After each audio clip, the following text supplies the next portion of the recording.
Steve Good, and welcome to my Scroll Saw Workshop. In the shop today with Ken Chastain, and he's a local scroller here to me. And a couple weeks ago, I think it was, Ken sent me an email with a project that I just absolutely fell in love with. And I asked him if he would be willing to give me a hand putting it together, and he said he would. So we're here in the shop today, and we're going to build this project that I think you guys are really going to like. And the theme of this project is putting Christ back into Easter, the true meaning of Easter. And you're going to see that it's a very simple project to build, but it turns out really beautiful. Thanks, Ken, for being here with me today. Thank you for having me. And with that, I'm going to zoom in and give you a better look at the project, and then I'll let Ken explain how he got it started. Okay, here's the project we're going to be building today, and I just wanted you to get a good close look at it so you can see what we're doing. What we've done is we've taken one of the little 99-cent Easter egg, wooden Easter eggs that you can buy at Hobby Lobby or any of the other craft stores out there. And what the ideal Ken came up with was to put a wooden cross in the middle of that egg. And if you can see this cross, as we push it out, it extrudes from the egg. So we're going to show you the jig of how to cut that. And we kept it on a very simple base because we didn't want it to take away from the meaning of the project. So that's what we're going to build. Now what I'm going to do is zoom back out and let Ken explain the jig to you on how to cut this egg. Okay, again, here's the supply you're going to need. You're going to need one of these little blank wooden Easter eggs that you can find at your hobby store. And when you get ready to cut this particular pattern out, of course the egg is not flat. So when you put this on your scroll saw, it has a tendency, there's no way you can hold it because it wants to wobble. So what Ken came up with was a small jig that'll help you hold this egg. Now, the jig is a little bit trial and error. There's no perfect way I can tell you to build this. You might have to try it a couple times, but I'm going to turn this over to Ken here and let him show you how he built his. Ken? What I did, I just took a couple of pieces of wood and freehand the drawing of the egg on it, and then cut it at an angle so to try to hold it a little bit better. The different size eggs will make it a challenge for you, but if you stay consistent with the same eggs from like Hobby Lobby, you shouldn't have any problem. Once you make the jig, it should be okay. But it's going to be a trial and error, like Steve said, and we tried to do it on CorelDRAW and says, well, I think it's better just to do it free-handed and go with it, and trial and error works out best. So let's take it apart and let you see.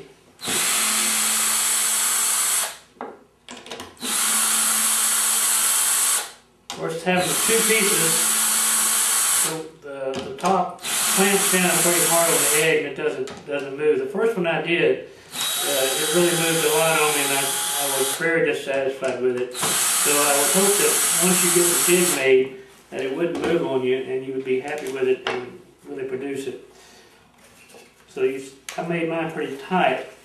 So just a plain piece of pine wood that I basically cut the shape of the egg and just beveled it out a little bit so it sits down in there. And you don't want the egg to protrude from the bottom or else it would be flat. So I just stuck the egg in there. So now, Ken, when you cut this, the egg is cut out at a little bit of a bevel, right? Right. Okay. So it sits in and it gets more grip on the egg. And then the top part is basically the same thing, but it's upside down, and you just set that on top, and it should have a gap in it, but when you screw it down, it's going to hold the egg pretty secure, and it won't move on you. Because once the egg moves on you, you never can get it back to where it was in the beginning. And we know that because we did it several times. Yes. So the idea is to get the egg good and sturdy so that as you move it around, and the saw doesn't pull the egg up out of the jig. So keep it simple, and you should have a good success with it. Okay, Ken, go ahead and screw that one back up, and we'll head over to the scroll saw and cut one out. Before we head over to the saw, I just wanted to show you one thing that Ken and I ran into while we were making these eggs, and that is when you apply the pattern to the egg, it has a real tendency to want to lift when you get over to the saw. So the technique that we found that seems to work really well is go ahead and glue the pattern onto the egg with it cut out, and then just take a nice sharp pencil and trace around the pattern. And that way, if it does come off on you, or you don't even have to use the pattern once you get the tracing on there, But if it does come off on you, you've still got the line you can cut on.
Okay, Ken's about got the egg cut now. We'll take it over to the workbench and pull the jig apart and show you what it looks like.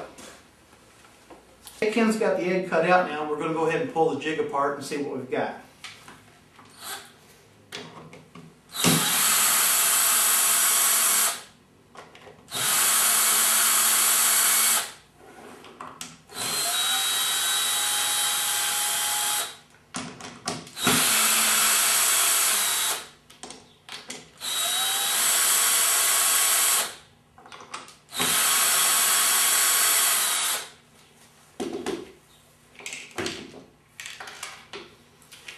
And you can see once we take the egg out of the jig,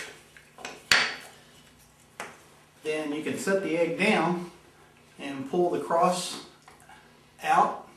And I'm going to zoom in on this just a little bit to give you a better look at it. And there we have the true meaning of Easter back in the Easter egg.